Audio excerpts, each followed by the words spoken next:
안녕하십니까. 독서하는 마라토너 박종필입니다. 자, 이곳 한국금융연수원 후원에서 영상 촬영을 시작하겠습니다. 현재 시각은 2023년 5월 20일 토요일 아침 8시 40분 정도 됐습니다. 제가 오늘은 오전 10시부터 강의가 있는데요. 강의가 시작되기 전에 약 1시간 정도 여유 시간이 있어서 이곳 한국금융연수원 후원에서 영상 촬영을 시작하겠습니다. 저는 오늘 여신 법률과정 출강을 했는데요. 아침 7시경에 이곳 한국금융연수원에 도착해서 지하 1층 헬스장에서 운동을 하고 샤워한 다음에 이곳 한국금융연수원 후원의 뒷뜰에 나와 있습니다. 자, 오늘 말씀드릴 주제는 지금부터 제가 3년 4개월 전인 2020년 1월에 인문학 서적 최초로 출간했었던 독서하는 마라토너의 여행과 자전거 타기 이 책이 있는데요. 그리고 그 이후에 계속 인문학 서적을 출간해서 올해 3월 6일에는 인문학 서적 네 번째 출간작으로 제2차 세계대전 월드워 2라는 제목으로 출간을 하기도 했습니다. 그래서 지금까지 총 4권의 인문학 서적을 출간을 했는데요. 그 중에 첫 번째 출간작, 처녀작이라고 하죠. 처녀작 작품이 독서하는 마라토너의 여행과 자전거 타기입니다. 여기에는 독서 대장정, 그 다음에 마라톤, 그 다음에 해외 여행기, 또 자전거 타기 4가지 컨셉으로 구성을 했습니다. 그 중에 여기에 소개되어 있는 내용 중에 해외 여행기도 있는데요. 해외 여행기 관련해서 제가 지금부터 4년 3개월 전인 2019년 2월에 미국 샌프란시스코를 4박 6일 일정으로 여행을 했었습니다. 자, 그래서 그 해외 여행 관련해서 어제 밤에는 제가 자전거 퇴근길에 미국 샌프란시스코 금문교 골든 게이트 브릿지에 관하여 여행담을 말씀을 드렸었는데요.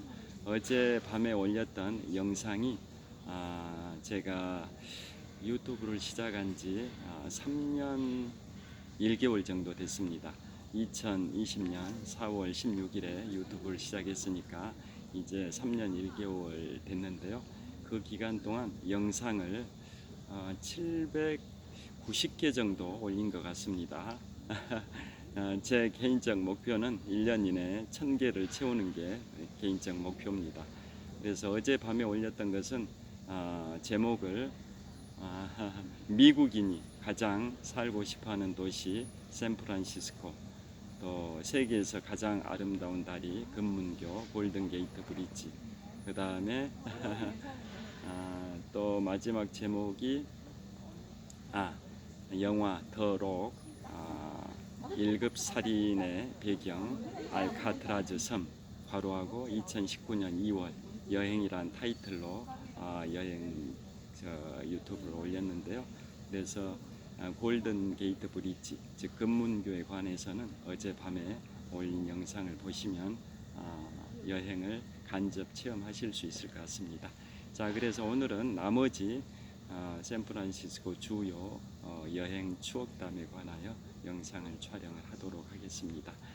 자, 먼저 소개해드릴 파트는 유럽의 정통 와인을 꺾고 세계적인 와인으로 부상한 캘리포니아 나파밸리 와인에 관하여 말씀드리겠습니다. 자, 나파밸리 와인 하면은 기존의 유럽의 정통 와인인 프랑스 보르도 지방의 그 최고의 와인을 꺾고 세계 정상급 와인으로 부상을 했는데요. 지금부터 10년 전인 2013년에 포브스 코리아에서 대기업 CEO들을 대상으로 설문조사를 했는데요. 우리나라 CEO들이 가장 선호하는 와인 브랜드로 캘리포니아 나파밸리 와인, 그 중에서도 로버트 먼다비 와인으로 선정이 됐습니다. 그 정도로 캘리포니아 나파밸리의 로버트 먼다비 와인은 세계 정상급 와인으로 평가를 받고 있는데요. 제가 4년 3개월 전에 캘리포니아 나파밸리에 갔을 때 그 로버트 먼다비 와이너리를 방문해서 와인을 몇 병 구매를 하기도 했었습니다. 자, 그러면 그것 관련된 이제 말씀을 드리려고 하는데요. 그 파리의 심판이라는 게 있습니다. 파리의 심판이 뭐냐면 유럽의 정통 와인은 뭐 이탈리아 와인도 있고 스페인 와인도 있고 프랑스 와인도 있는데요. 프랑스 보르도 지방에서 생산되는 와인이 세계 정상급 와인으로 평가를 받고 있습니다. 자, 그래서 이 세계 최고 와인은 프랑스 보르도 지방 대서양 연안의 보르도 지방에서 생산된 와인이 세계 최고 와인으로 평가를 받아왔었는데요. 그런데 1976년이면 공교롭게 이 한국금융연수원이 설립된 연도입니다. 시중은행, 지방은행, 특수은행, 금융공공기관 이 공동 출자해서 한국금융연수원이 1976년에 설립이 됐으니까 금융교육사관학교라는 별칭을 갖고 있는 한국금융연수원은 47년의 역사를 갖고 있는데요. 공교롭게 사단법인 한국금융연수원이 설립된 연도와 동일한 1976년에 프랑스 파리 인터컨티넨탈 호텔에서는 어떤 일이 있었는지 그게 바로 파리의 심판입니다. 결론부터 말씀드리면 캘리포니아의 나파밸리 와인이 유럽의 정통 와인인 프랑스 보르도 지방의 와인을 꺾고 세계 정상급 와인으로 급부상한 그런 시음회입니다. 시음회, 블라인드 테이스팅입니다. 눈을 가리고 맛을 봐가지고 어떤 게 더 최고의 품질의 와인인지를 식별하는 눈을 가리고 맛본다 해가지고 블라인드 테이스팅이라고 합니다. 자, 그래서 그게 영화로 개봉이 되기도 했는데요. 2008년도니까 지금부터 15년 전인 2008년에 영화 제목이 와인 미라클입니다. 와인 미라클, 즉 와인의 기적, 와인 혁명이란 뜻이죠. 기존에는 정통 와인으로 프랑스 보르도 지방의 와인이 최고의 품질과 명성을 가진 와인으로 평가를 받아왔었는데요. 1976년, 지금부터 47년 전에 그 블라인드 테이스팅을 해가지고 캘리포니아 나파밸리의 와인이 유럽의 정통 와인인 보르도 와인을 꺾어버렸습니다. 그래서 와인의 기적이다, 와인 미라클이다. 그래서 2008년에 그게 영화로 나왔습니다. 자, 그러면 그 블라인드 테이스팅이 어떻게 시작이 됐냐면 1976년에 34살의 영국인 청년이 프랑스의 파리에서 와인숍과 와인 아카데미를 경영을 했었습니다. 그런데 자기가 생각하기에는 캘리포니아 나파밸리의 와인이, 나파밸리는 어디냐면 샌프란시스코 북동쪽 60km 지점에 있습니다. 제가 실제 4년 3개월 전에 나파밸리를 갔었습니다. 그것도 차차 말씀드리겠습니다. 캘리포니아 샌프란시스코의 북동쪽 60km 지점에 있는데요. 차로 한 1시간 남짓 가면 나파라는 계곡 지역이 있습니다. 밸리가 계곡이란 뜻이지 않습니까? 샌프란시스코 남동쪽으로 한 60km 가면 세계적인 첨단 산업 연구단지인 실리콘밸리가 있듯이 실리콘이라는 계곡이 있다 해서 실리콘밸리지 않습니까? 세계적인 첨단 산업인 첨단 회사의 본사들, 구글이나 애플, 페이스북 이런 회사들이 그 실리콘밸리에 있는데요. 그건 샌프란시스코의 남동쪽 약 60km 지점에 있는 실리콘이라는 계곡, 실리콘밸리에 있는 첨단 산업 연구 단지인 거고, 그에 반해서 나파밸리는 샌프란시스코 북동쪽에 약 60km 지점에 있는 나파라는 계곡, 나파 카운티에 있습니다. 나파 카운티에 있는 그 나파 계곡에 있는 와이너리들을 얘기하는데요. 그곳은 이제 와이너리가 기본적으로 와인 양조장을 뜻하는 거죠. 와인 양조장을 와이너리라고 하는데 거기에는 대형 와이너리가 약 300여 개 있고 소형 와이너리까지 합하면 약 한 1800여 개의 와이너리가 있을 정도로 엄청난 규모입니다. 그래서 그 나파밸리는 언제 처음 거기에서 와인을 생산을 했냐면 1860년 당시였습니다. 1860년. 1860년이면 미국의 남북전쟁 그 무렵이죠. 남북전쟁이 1861년부터 65년까지 4년 동안 진행이 됐었는데요. 그 무렵에 처음으로 그곳에서 와인이 생산이 됐고, 와인이 생산됐다라는 것은 거기에 포도 농장이 있었다라는 거죠. 포도 농장에서 생산한 그 포도를 가지고 와인을 이제 만들었었는데요. 그게 시초가 바로 1860년대고, 그로부터 세월이 흘렀는데 이제 20세기 들어서 1919년과 1934년에는 미국의 금주법이 있어가지고 와인 생산은 물론이고 주류 생산이 다 금지가 됐었던 시절이 1919년과 1933년에 반포된 금주법 이런 게 있었습니다. 그래서 나파밸리에서도 와인 생산이 중단되다가 다시 와인 생산이 재개된 게 1960년대입니다. 그래서 다시 60년대부터 와인 생산이 시작됐으니까 와인 생산이 재개된 지 벌써 세월이 한 60년 정도 된 겁니다. 그리고 그 중에서도 1966년에 가장 대규모 와이너리, 기업형이죠. 가장 대규모 와이너리인 기업형 와이너리로 가장 선두주자가 바로 오늘 말씀드리는 로버트 몬다비 와이너리입니다. 그래서 10년 전에 포브스 코리아에서 대기업 CEO들 대상으로 설문조사를 했는데 캘리포니아 나파밸리의 로버트 몬다비 와인이 가장 선호하는 와인 브랜드로 선정이 됐었습니다. 자, 그래서 1966년에 로버트 몬다비 와이너리가 생겼고요.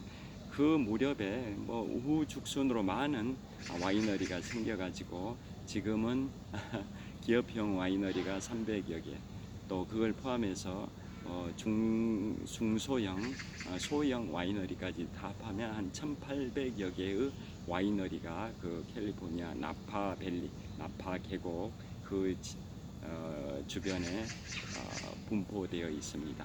제가 그곳을 4년 3개월 전인 2019년 2월에 갔었습니다. 자, 그래서 나파밸리는 그런 역사를 갖고 있고요. 그런데 그보다 훨씬 장구한 역사를 가지고 있는 게 유럽의 정통 와인인 프랑스 보르도 지방의 세계 최고의 와인이지 않습니까? 그런데 1976년, 지금부터 47년 전인 1976년에 프랑스 파리에서 와인숍과 와인 아카데미를 경영했던 34세의 영국인 청년이 자기가 생각하기에는 신생 와인인 캘리포니아 나파밸리 와인의 품질이 프랑스의 정통 와인인 보르도 와인보다 더 좋은 것 같다라고 생각을 한 겁니다. 그래서 실제 전문가들을 초청해 가지고 눈을 가리고 맛을 보는 블라인드 테이스팅을 해보자 라고 결정을 했습니다. 그래서 블라인드 테이스팅을 했던 게 바로 파리에서 열렸던 대회다 해서 그 심판, 그래서 그걸 파리의 심판이라고 합니다. 저지먼트 오브 파리, 파리의 심판이라고 합니다.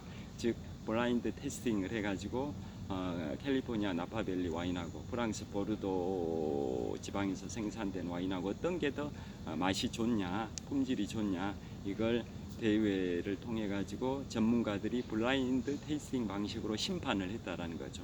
그래서 결론은 아까 말씀드린 것처럼 캘리포니아 나파밸리 와인이 유럽의 정통 와인인 프랑스 보르도 지방의 와인을 꺾어버린 겁니다. 그래서 1등, 2등 부문에 레드 와인 부문 1등, 또 화이트 와인 부문 1등 모두 캘리포니아 나파밸리 와인이 차지한 겁니다. 그래서 유럽은 충격에 빠졌고 미국은 엄청난 흥분의 도가니에 빠지게 된 겁니다. 그래서 전 세계 언론에 그게 대서특필이 돼서 캘리포니아 나파밸리 와인의 지명도 명성이 이제 급부상을 하게 됐던 겁니다. 자, 그래서 그때 시음회를 했을 때 결국은 시음회 결과 예상은 당연히 프랑스의 정통 와인인 보르도 와인이 상위권을 석권할 걸로 1등도 당연히 할 걸로 기대했는데 예상을 뒤엎고 신생 와인인 캘리포니아 나파밸리가 레드 와인 부문 또 화이트 와인 부문 모두 석권을 해버려서 그 충격에 빠진 겁니다. 그리고 유럽의 정통 와인을 제외한 기타 국가들의 와인은 이제 자신감을 갖게 됐습니다. 미국의 캘리포니아의 나파밸리 와인이 유럽의 정통 와인을 꺾었다라는 그 소문이 전 세계에 퍼지면서 다른 나라들의 와인들이 이제 우리도 하면 할 수 있다라는 자신감을 갖게 되는 계기가 됐습니다. 자, 그래서 그게 1976년에 파리의 심판이고요. 그로부터 30년이 지난 2006년도에 앙코르 시음회가 다시 열렸습니다. 그때 프랑스에서 먼저 앙코르 시음회를 하자라고 프랑스에서 다시 제안이 왔습니다. 그러니까 프랑스가 30년 전에 패배했던 것을 서류하기 위해서 30년 만인 2006년도에 앙코르 시음회를 하자고 했는데요. 결과는 어떻겠습니까? 어땠을까요? 이번에는 시음회를 할 때 30년 전에 그 와인을 그대로 사용을 하기로 했습니다. 그러니까 30년 동안 숙성이 됐으니까. 그리고 참고로 1976년 1차 파리의 심판에서는 그 발효한 지 딱 3년이 된, 즉 1973년산 와인이 레드 와인도 1등하고 화이트 와인도 1등을 했습니다. 76년에 1차 파리의 심판이 있었는데요. 그보다 3년 앞선 1973년산 레드 와인과 화이트 와인, 즉 캘리포니아 나파밸리에서 생산된 1973년산 레드 와인과 화이트 와인이 1등을 해버렸다는 겁니다. 각 부문에서. 그런데 그로부터 30년이 지난 2006년에 2차 파리의 심판에서는 이번에는 그 30년 전에 사용했던 그 와인을 그대로 다시 한번 또 밀봉을 해놨다가 숙성을 시켜서 30년 동안 숙성시켜 가지고 더 이제 숙성이 됐으니까 프랑스는 더 자신감이 있다라고 생각하고 다시 도전장을 내밀었는데요. 결론은 어땠을까요? 결론은 이번에도 미국 캘리포니아 나파밸리 와인이 승리를 했고 그것도 레드 와인 부문 1등부터 5등을 다 석권해 버렸습니다. 레드 와인 부문 1등부터 5등을 다 캘리포니아 나파밸리 와인이 석권을 해버리는 그 쾌거를 이뤘습니다. 그러니까 프랑스는 2번 연속 패배를 했고 캘리포니아 나파밸리 와인은 2번 연속 승리를 한 거죠. 그래서 캘리포니아의 와인이 이제 세계적인 명성을 갖게 됐고요. 그래서 2차 파리의 심판으로부터 2년이 지난 2008년에 바로 영화 와인 미라클, 와인 기적이라는 뜻이죠. 와인 미라클이라는 영화가 개봉이 됐었습니다.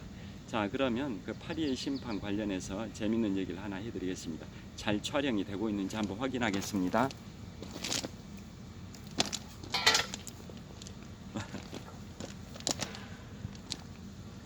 예, 잘 촬영되고 있습니다.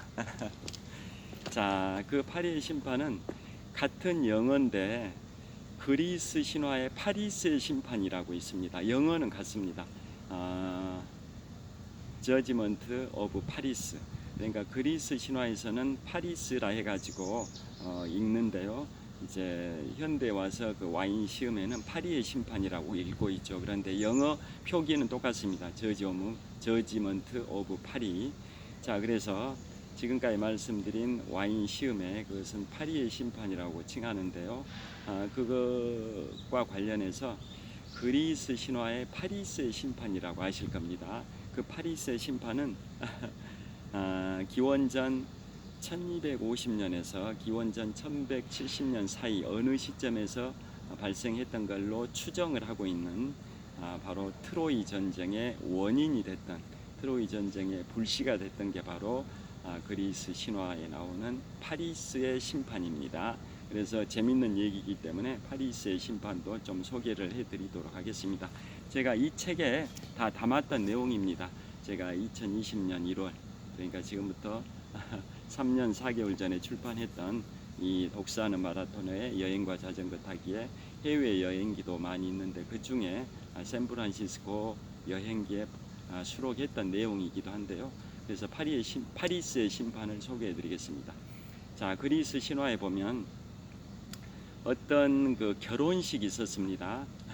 어떤 결혼식이 있었는데, 거기에 초대받지 못한 불화의 여신 에리스가 있습니다.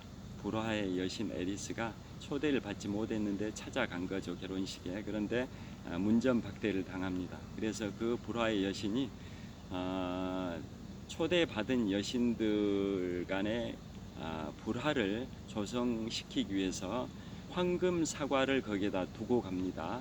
그 황금 사과에는 뭐라고 적혀 있었냐면, 여기에 초대받은 여신들 중에 가장 아름다운 여신에게 이 황금 사과를 선물로 주겠다라고 거기에다 표기를 한 황금 사과를 두고 갑니다. 불화의 여신 에리스가.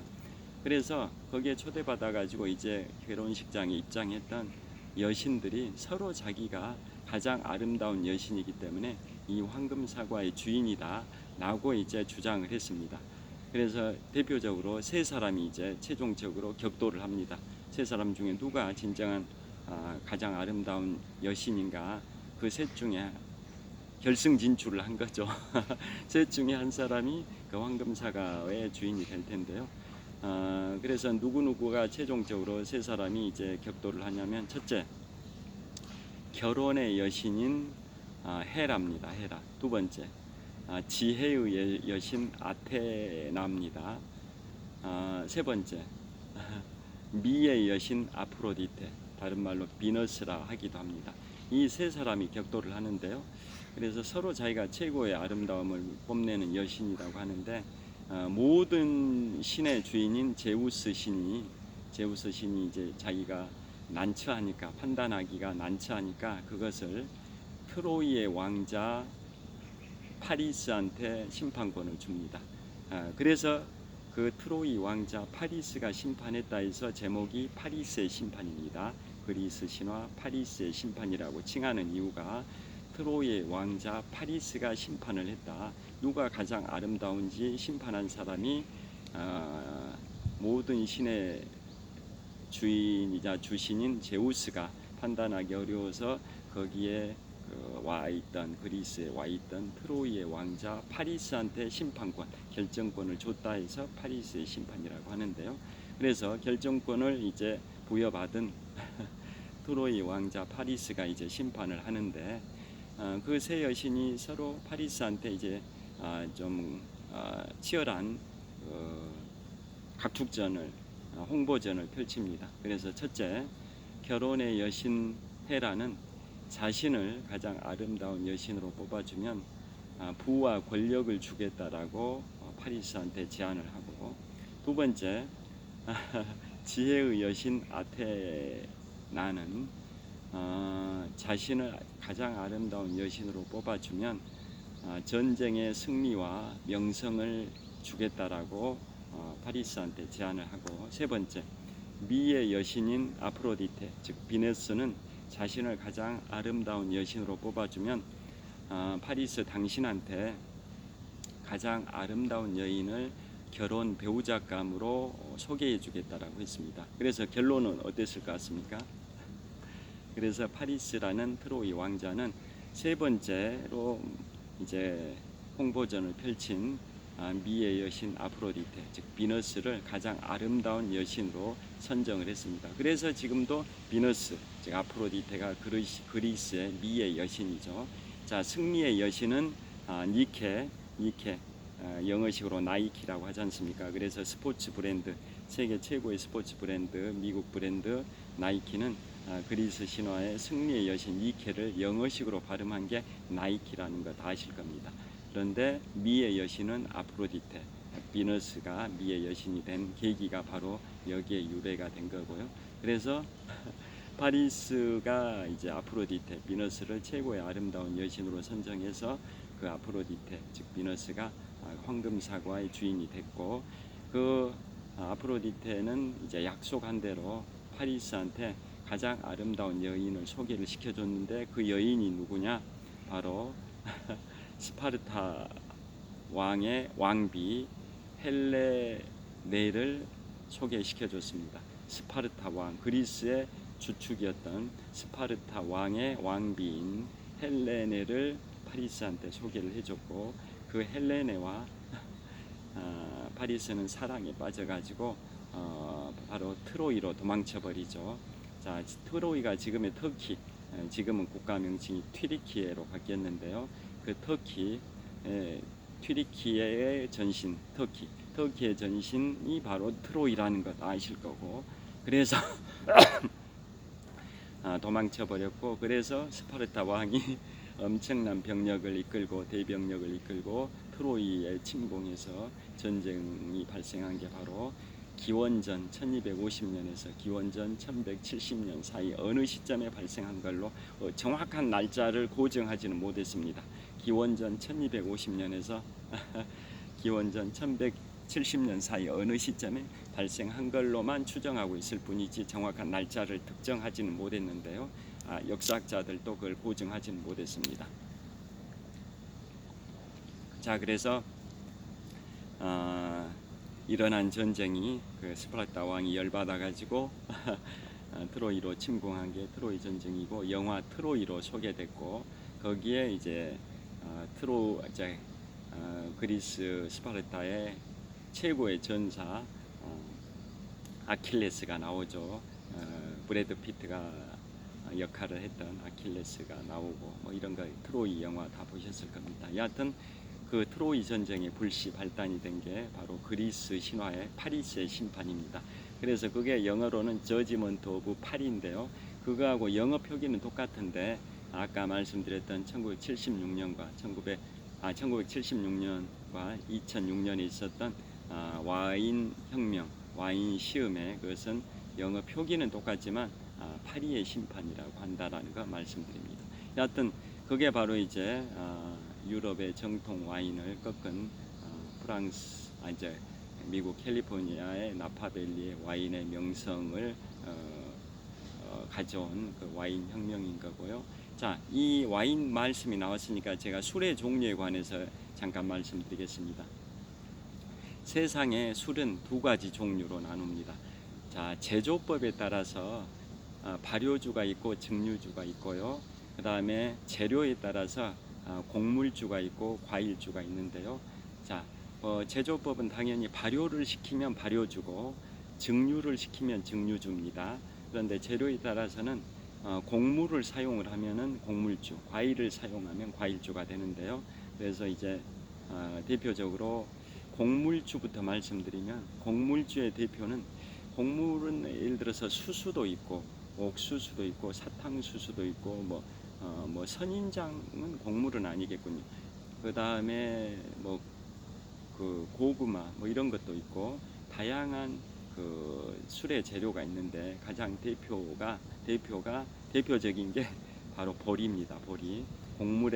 곡물주의 대표 주자가 보리인데요. 그 보리를 발효를 시키면 맥주가 됩니다. 맥주. 그 맥주를 증류를 시켜서 오랜 기간 숙성을 시키면 바로 위스키가 됩니다. 위스키. 우리가 흔히 양주라고 합니다. 그 다음에 과일주는 사과로도 만들고 오렌지로도 만들고 체리로도 만들고 포도로도 만드는데요. 대표적인 게 과일주의 대표 주자가 포도죠. 포도. 그래서 그 포도를 발효시키면 와인이 되고, 와인을 증류시켜서 오랜 기간 숙성을 하면 그게 브랜디가 됩니다. 브랜디. 그런데 브랜디의 일종으로서 꼬냑이 있습니다. 꼬냑은 아까 와인 혁명에서 말씀드렸던 프랑스의 대서양 연안에 보르도 지방의 그 와인이 세계 최고의 와인인데요. 보르도 지방의 북쪽에 꼬냑 지방이라고 있습니다. 꼬냑 지방. 꼬냑 지방에서 생산된 브랜디만을 꼬냑이라고 표현을 합니다. 그러니까 그 브랜드의 일종으로 꼬냑인데요. 꼬냑 지방에서 생산된 브랜디만 꼬냑이라고 표현을 하는 겁니다. 그래서 세상의 꼬냑은 다 브랜드에 속하지만 세상의 브랜디가 다 꼬냑은 아니다, 이런 말씀입니다. 꼬냑은 브랜드의 일종인 거죠. 프랑스 꼬냑 지방에서 생산되는 브랜디만 꼬냑이라고 표현하는 게 맞고, 나폴레옹이 가장 즐겨했던 꼬냑이 바로 브랜디가 꼬냑이다 하는 거 다 알고 계실 겁니다. 자, 여하튼 오늘은 이제 술에 관해서 그래 말씀드렸고요. 그래서 이제 다시 본론으로 들어와서 그리고 참고로 술 종류가 나왔으니까 중국의 고량주 있죠. 고량주 빼가리라고 표현하기도 하는데요. 고량주는 수수로 만듭니다. 수수를 증류시킨 게 바로 고량주 빼가리라고 하죠. 그 다음에 사탕수수로 만든 게 뭘까요? 사탕수수. 사탕수수로 만든 증류주가 뭘까요? 카리브해 연안, 중미 지역의 카리브해 연안에 사탕수수로 만든 증류주가 바로 럼주입니다. 럼주. 콜라하고 섞어서 마시면 기가 막히게 맛있습니다. 그 다음에 멕시코에 데킬라가 있습니다. 데킬라는 뭘로 만들까요? 선인장으로 만듭니다. 선인장으로. 그 다음에 또 뭐가 재밌는 얘기가 있냐면 다시 이제 본론으로 돌아오겠습니다. 그래서 제가 이 4년 3개월 전인 2019년 2월에 캘리포니아 나파밸리를 갔었는데요. 그래서 거기 갔더니 샌프란시스코에서 북동쪽으로 60km 지점에 있고 승용차로 1시간 남짓 갔습니다. 거기에 이제 로버트 몬다비 와이너리를 갔는데요. 그곳은 아까 말씀드린 것처럼 1966년에 오픈을 했으니까 역사가 한 57년 정도 역사를 갖고 있는 세계 최고의 와이너리라고 보시면 되고, 여기 가면은 포도 농장도 있고 또 양조장에 해당되는 와이너리도 있고 와인 시음장도 있고 와인 판매 전시장도 있고 또 정원도 있고 다양한 컨셉으로 단지가 와이너리가 꾸며져 있었습니다. 거기에서 이제 30불 정도의 와인을 샀는데요. 한국 돈으로 한 35,000원 정도 하는데 국내에서는 약 10만 원 정도에 판매되고 있고, 현지 가이드 말에 의하면 그 정도 가격이면 선물용으로 좋은 괜찮은 가성비의 와인이라고 해서 몇 병 샀었습니다. 그 다음에 그걸 구경한 다음에 옆에 또 고성, 중세시대의 고성을 컨셉으로 와이너리를 꾸며놓은 데가 바로 카스텔로 디 무슨 몬테로사인가? 자, 카스텔로 디 아모로사인가? 입니다. 정확하게 명칭이 기억이 안 나는데요. 여기 책 보겠습니다. 이 책 보면 여기에 명칭이 당연히 나옵니다. 자, 죄송합니다. 카스텔로 디 아모로사입니다. 중세 고성 와이너리 카스텔로 디 아모로사. 중세 고성 모양으로 그 건축물을 지어놨는데요. 와이너리 이름이 카스텔로 디 아모로사입니다. 자, 그곳은 겉모습만 중세 고성 모양 캐슬이죠. 성 겉모습만 고성 모양으로 지어놓은 게 아니라 그 와이너리 설립자 카스텔로 디 아모로사 와이너리의 설립자가 실제 중세 유럽에서 중세 성을 짓는 데 사용한 그 돌들을 다 배로 수송해 왔습니다. 그래서 그 돌, 중세 시대의 성으로 사용됐던 그 돌을 사용해서 그 나파밸리에다가 중세 성을 재현해 놓은 겁니다. 그곳을 와이너리로 운영을 하고 있었습니다. 이름이 카스텔로 디 아모로사라는 와이너리였습니다. 굉장히 이국적인 중세 풍경, 중세 시대가의 시간 여행을 하고 있는 것 같은 착각이 들 정도로 고풍스럽고 이국적이었습니다. 제가 그런 식으로 해서 캘리포니아 나파밸리 와이너리를 여행을 했었고요. 그 다음에 또 갔던 데가 어디냐면은 이제 쇼핑을 한 데가 UC 버클리부터 말씀드리겠습니다. UC 버클리는 캘리포니아 주가 1850년에 주로 승격이 됐었고 1848년에 캘리포니아의 샌프란시스코 북동쪽 115km 지점에 있는 캘리포니아 주도인 세크라멘토 근처 아메리칸 강 근처에서 금광이 발견이 됐죠. 금이 제재소에서 금이 발견이 돼가지고 그 당시에 전 세계 각지에서 한 10만 명 정도가 일확천금의 꿈을 안고 금을 찾아서 미국 캘리포니아 샌프란시스코로 몰려들어서 그 금광에 도달하는 마지막 관문이라 해가지고 근문교, 금문, 골든 게이트 브릿지, 세계에서 가장 아름다운 다리 금문교, 어제 밤에 퇴근길에 유튜브 찍어서 자세히 묘사를 해드렸는데요.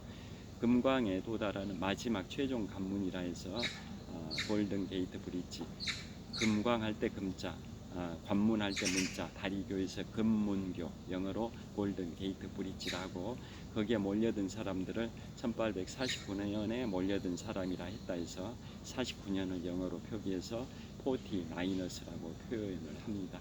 여하튼 한 10만 명 정도가 그곳에 몰려들었었는데요. 자, 그래서 그곳은 금광은 샌프란시스코 북동쪽 115km 지점에 있습니다.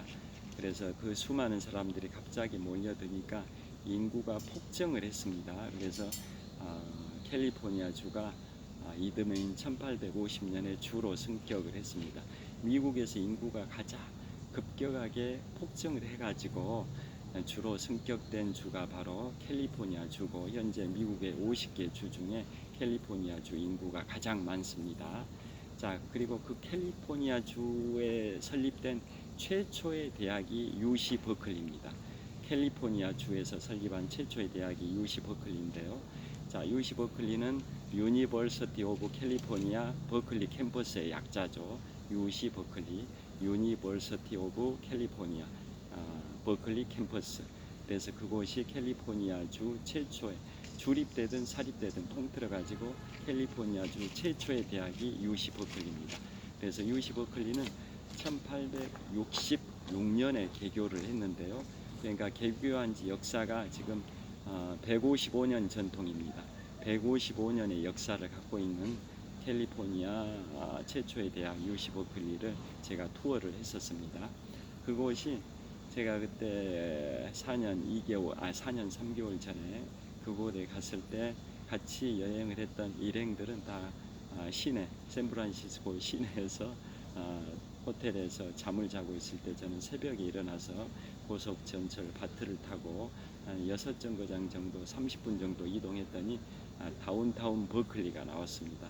그래서 그곳에서 완만한 경사 지면에 설치되어 있는 155년 전통의 UC 버클리를 2시간 정도 투어를 했었고요. 자전거를 타고 분주하게 움직이는 학생들, 조깅을 하는 그러한 교수님, 그 다음에 강의실에서 우르르 쏟아져 나오는 학생들, 그 다음에 셔틀버스, 국내 셔틀버스가 운행을 하고 있었습니다. 셔틀버스를 통해서 강의장 간에 이동을 하는 학생들, 다양한 사람들이 분주하게 움직이는 그 풍경을 만끽했는데요. 한 강의실의 뒷문에서 안쪽을 들여다봤는데요. 쉬는 시간에. 그랬더니 동양의 어떤 중년이 왜 여기 강의실을 들여다보나 라는 시선으로 저를 이렇게 바라보았던 그 서양의 학생들이 인상적이었습니다.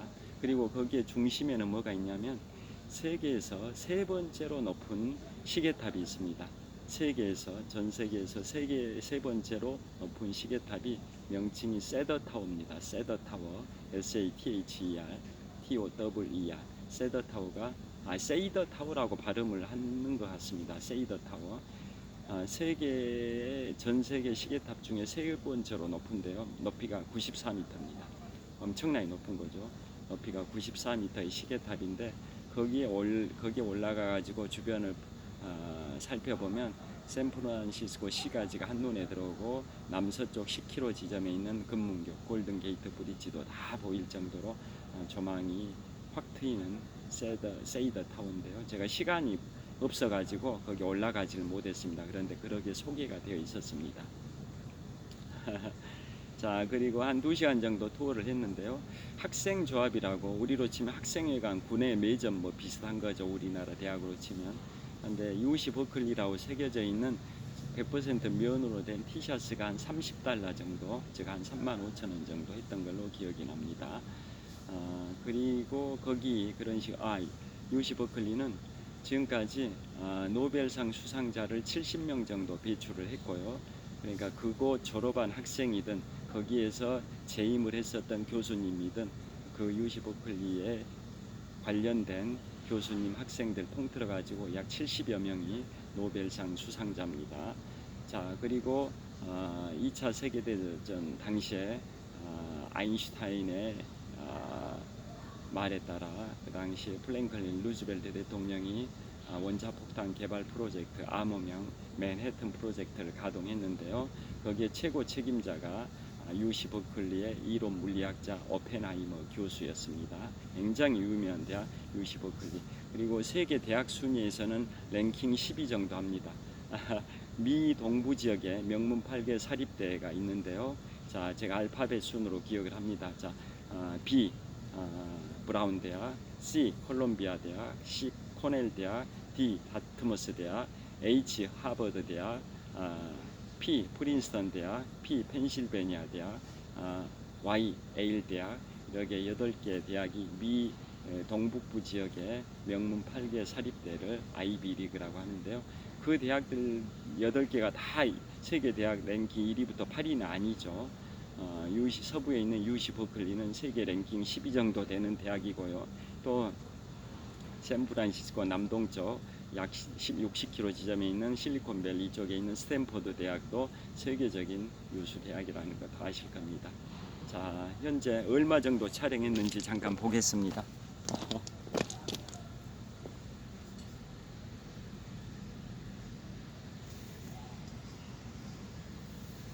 시간 보기가 어려운데요. 뭐 대강 제 생각에는 한 9시 한 반 정도 됐을 것 같습니다. 한 20분 내 끝내겠습니다. 자, 그래서 UC 버클리를 그렇게 투어했고, 그 다음에 다른 날 또 UC 버클리를 통과해가지고 그 주변 도로를 통과해가지고 쇼핑을 갔습니다. 쇼핑 간 데는 어디였냐면 샌프란시스코 프리미엄 아울렛 시몬 센터입니다. 샌프란시스코 프리미엄 아울렛 시몬 센터 가가지고 세계적인 스포츠 브랜드들의 그러한 그 판매장을 쇼핑하면서 제가 마라톤을 좋아하다 보니까 21년 3개월 동안 마라톤 풀코스를 91회 완주했는데요. 그 당시에도 마라톤을 좋아하는 시절이었기 때문에 나이키 매장에 가가지고 운동화를 여러 켤레 샀었습니다. 굉장히 저렴했습니다. 국내보다 저렴했습니다. 원래 참고로 말씀드리면 나이키는 아까 그리스 신화의 승리의 여신 니케를 영어식으로 발음한 게 나이키라고 말씀드렸는데요. 아식스, 일본 브랜드 아식스는 라틴어로 건강한 육체, 건전한 정신이 싹튼다 이니셜을 합성한 게 아시스크스입니다. 원래 나이키는 일본 브랜드 아식스의 미국 판매 대리점으로 태동을 했습니다. 그러다가 나중에 미국의 기존 스포츠 브랜드 리복의 명성을 꺾고 이제 나이키가 세계 최고 브랜드로 성장한 계기는 바로 20여 년 전에 농구 황제 마이클 조던 등을 광고 모델로 활용해서 Just Do It, Just Do